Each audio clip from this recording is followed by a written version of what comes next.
இதயம் wishes you a very happy new year.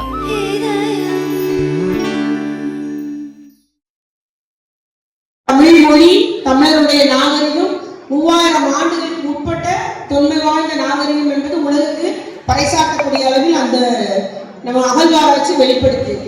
அதன் மூலம் அன்னைக்கு தமிழர்கள் அந்த காலத்துல இருந்து இவ்வளவு ஒரு பழமையான நாகரிகம் தொன்மை வாய்ந்த நாகரிகத்தை உடையவர்கள் என்பது இன்னைக்கு உலகுக்கே பறைசாற்றி வருகிறோம்.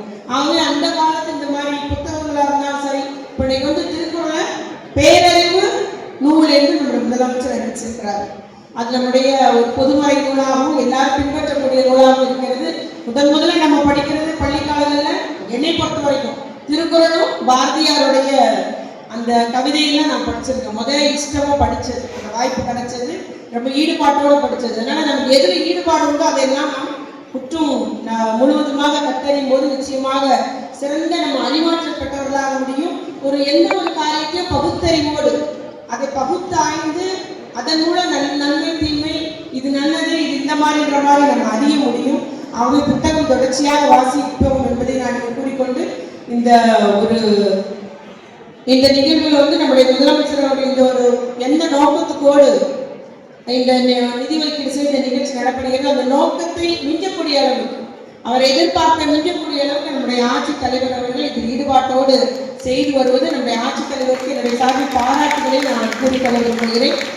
ஏன்னா கடமைக்காக நடத்தாம கடமையை சரியாக செய்யணும்னு நடத்திருக்கிறாங்க நம்முடைய ஆட்சி தலைவர் அவர்கள். அதுபோல இன்னொரு நம்முடைய தாமிரபரணி நதிக்கு இன்னொரு பேர் உண்டு இல்லை, வற்றாஜீவ நதி.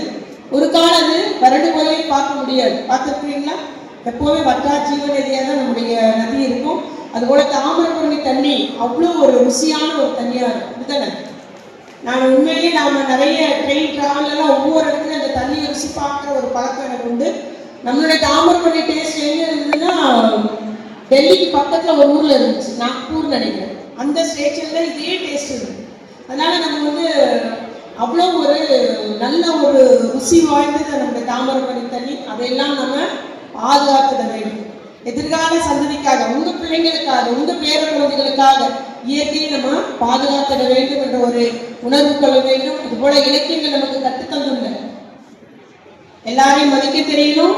குறிப்பா பாலின வேறுபாடு நம்ம இடையே இருக்கக்கூடாது. ஆண் பெண்களை சமமாக மதிக்கணும். நீங்க ஆண் மாணவிகள் இருக்கீங்க, மாணவர்கள் இருக்கீங்க, அவங்களும் நம்முடைய ஈக்குவலா நம்ம வீட்டில் நம்ம அக்கானாலும் சரி தங்கச்சினாலும் சரி எல்லாரும் ரொம்பவாக மதிக்க தெரிய வேண்டும். அதை நீங்கள் கற்றுக்கொள்ளுங்க. நீங்க தான் எதிர்கால தலைவர் ஆகுறீங்க. நீங்க அந்த மனசுல உறுதியாக எடுத்துக்கிடணும்.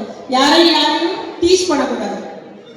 ஆக நம்மளுக்கு எல்லா உரிமையும் வழங்க விடுகிறது, சட்டத்தின் மூலம் வழங்கப்பட்டிருக்குது, அரசு வழங்குகிறது, முதலமைச்சர் வழங்குறாங்க. ஆனா நாம் சமூக மாற்றம் ஏற்பட்டால்தான் எதையும் நம்ம சாதித்திட முடியும். ஆகவே எதிர்கால தலைவர்களாகிய இளைஞர் சமுதாயம் நீங்க அத்துணை பேரும் நம்மிடையே பாலின வேறுபாடு களைவோம். அனைத்து உயிர்களையும் சமமாக மதித்திட நீங்கள் கற்றுக்கொள்ள வேண்டும் என்றும் நான் அன்போடு கேட்டுக்கொண்டு இந்த ஒரு நிகழ்வு வெற்றி பெற வேண்டும். இன்னும் 2 நாள் நிகழ்ச்சி